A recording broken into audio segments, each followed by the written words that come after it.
Hi students, welcome to Competitive Cracker. ഞാൻ Dhanya.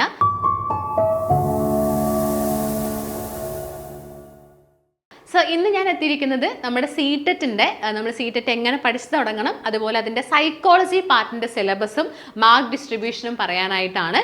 So ആദ്യം തന്നെ നമ്മുടെ ചാനൽ സബ്സ്ക്രൈബ് ചെയ്തിട്ടില്ലെങ്കിൽ ഒന്ന് സബ്സ്ക്രൈബ് ചെയ്യാനായിട്ട് ശ്രമിക്കാം. സോ പലർക്കും ഉള്ളൊരു ഡൗട്ടായിരിക്കും, സി-ടെറ്റിൻ്റെ നോട്ടിഫിക്കേഷൻ വന്നിട്ടില്ല, സോ നോട്ടിഫിക്കേഷൻ വന്നിട്ട് പഠിക്കാൻ സ്റ്റാർട്ട് ചെയ്താൽ പോരെ എന്നുള്ളൊരു ഡൗട്ട്സ് പലർക്കും ഉണ്ടാവും.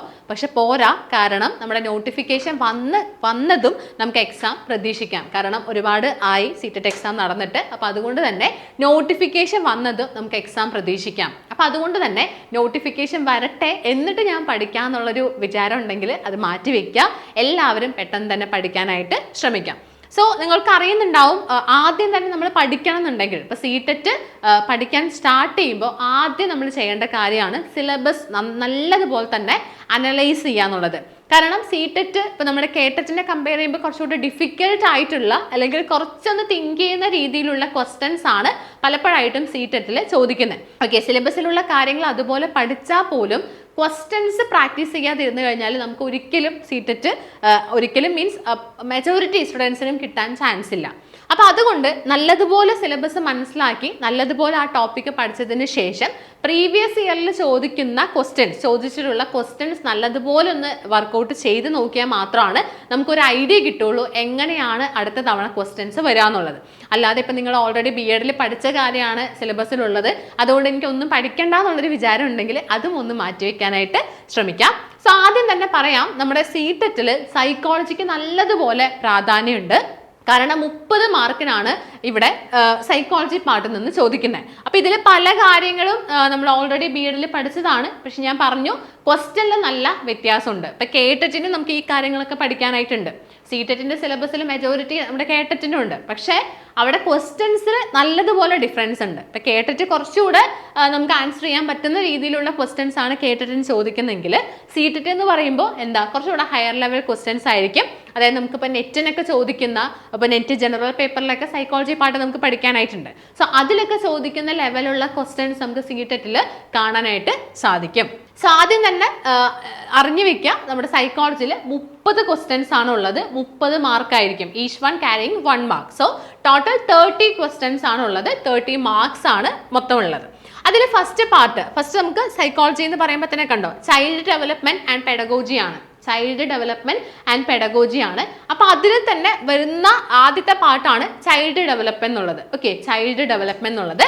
അപ്പൊ അതിൽ മെയിൻ ആയിട്ട് അവിടെ ഫോക്കസ് ചെയ്യുന്നത് എലമെന്ററി സ്കൂൾ ചൈൽഡിനെയാണ്. Okay, elementary school child. ഇപ്പൊ ചൈൽഡ് ഡെവലപ്മെന്റ് എന്ന് പറയുമ്പോൾ ഇപ്പൊ നമ്മൾ കുറച്ചുകൂടെ ഇപ്പൊ സെറ്റിനും നെറ്റിനൊക്കെ ചോദിക്കുന്നത് ചിലപ്പോൾ അഡോളസെന്റ് സൈക്കോളജി, അതാണ് അവിടെ പേര് തന്നെ അഡോളസെന്റ് സൈക്കോളജി എന്നാ. കുറച്ച് ഹയർ സ്റ്റേജിലുള്ള ക്ലാസ്സുകളിലുള്ള കുട്ടികളുടെ സൈക്കോളജിയൊക്കെയാണ് കൂടുതലായിട്ടും അവിടെ ചോദിക്കുന്നുണ്ടായിരുന്നത്. പക്ഷെ ഇവിടെ കറക്റ്റ് ആയിട്ട് മെൻഷൻ ചെയ്യുന്നുണ്ട് എലമെന്ററി സ്കൂൾ ചൈൽഡിന്റെയാണ് നമുക്ക് പഠിക്കാനായിട്ടുള്ളത്.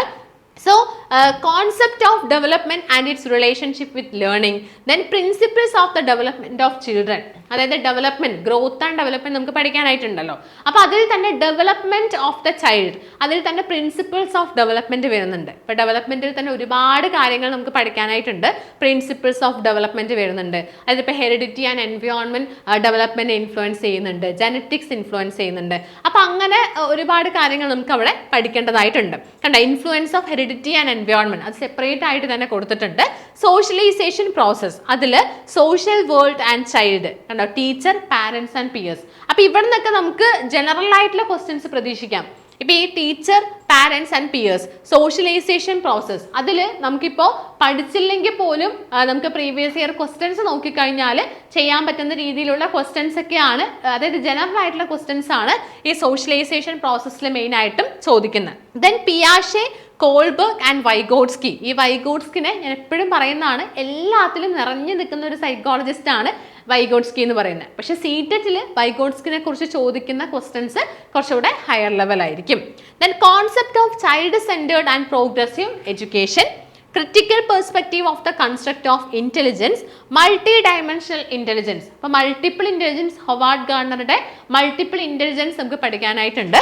ഈ ഒരു ടോപ്പിക്ക് മാത്രമാണെങ്കിലും, അതായത് അവിടെ ഇന്റലിജൻസ് എന്നുള്ളൊരു കാര്യമാണെങ്കിലും ആ ഇന്റലിജൻസിൽ തന്നെ ഒരുപാട് കാര്യങ്ങൾ പഠിക്കാനായിട്ടുണ്ട്. അതായത് unifactor theory of intelligence, multi factor theory of intelligence, two factor theory of intelligence, group factor theory of intelligence. കണ്ടോ, ഇന്റലിജൻസിൽ തന്നെ ഇത്രയും ആയിട്ട് നമുക്ക് ഒരുപാട് തിയറീസ് പഠിക്കാനായിട്ടുണ്ട്.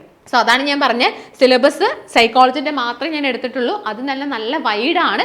അപ്പൊ നമ്മൾ നോട്ടിഫിക്കേഷൻ വന്നിട്ട് പഠിക്കാന്ന് ആ ഒരു വിചാരം വേണ്ട എന്നുള്ളതാണ്. Then language and thought. അപ്പൊ ഇത്രയും കാര്യങ്ങളാണ് 15 മാർക്കിന് വരുന്നത്. അതായത് സൈക്കോളജി പാർട്ടിൽ തന്നെ, സൈക്കോളജി ആൻഡ് പെഡഗോജി പാർട്ടിൽ തന്നെ ഏറ്റവും കൂടുതൽ ക്വസ്റ്റ്യൻസ് ആൻഡ് ഏറ്റവും കൂടുതൽ മാർക്ക് വരുന്ന ഒരു ഏരിയ ആണ് ഫസ്റ്റ് പാർട്ട്, ചൈൽഡ് ഡെവലപ്മെന്റ് എന്ന് പറയുന്നത്. ഓക്കെ, ഇനി അടുത്തത് അതിൽ തന്നെ ബാക്കി കൂടെ വരുന്നുണ്ട് കേട്ടോ. ബാക്കി കൂടെ വരുന്നുണ്ട് gender as A social construct, gender roles, gender bias and educational practice. അപ്പൊ ജെൻഡർ നമ്മൾ BEd പഠിച്ച ഒരു, എനിക്ക് തോന്നുന്നു 4th സെമ്മിലാണ് നമ്മൾ പഠിക്കുന്ന ഒരു കാര്യമാണ് ജെൻഡറിനെ കുറിച്ച്. ഇപ്പൊ ജെൻഡർ ബയാസ്, അതുപോലെ തന്നെ ജെൻഡർ ബയാസ് ഉണ്ട്, ജെൻഡർ റോൾസ് ഉണ്ട്. അപ്പൊ അതൊക്കെ കൃത്യമായിട്ട് പഠിക്കുന്നുണ്ട്. അപ്പൊ അതിന് ബേസ് ചെയ്തിട്ടുള്ള ക്വസ്റ്റ്യൻസ് വരാം. Individual differences among learners, understanding the difference based on diversity of language, caste, gender, community, religion, etc. Then distinction between assessment for learning, assessment of learning and assessment as learning വേണമെങ്കിലും ചോദിക്കാം. അപ്പോൾ ഇവിടെ തന്നെ ഞാൻ പറയാം, assessment for learning എന്ന് പറയുമ്പോൾ it is formative assessment, for എന്നുള്ളത് ചിന്തിച്ചാൽ മതി.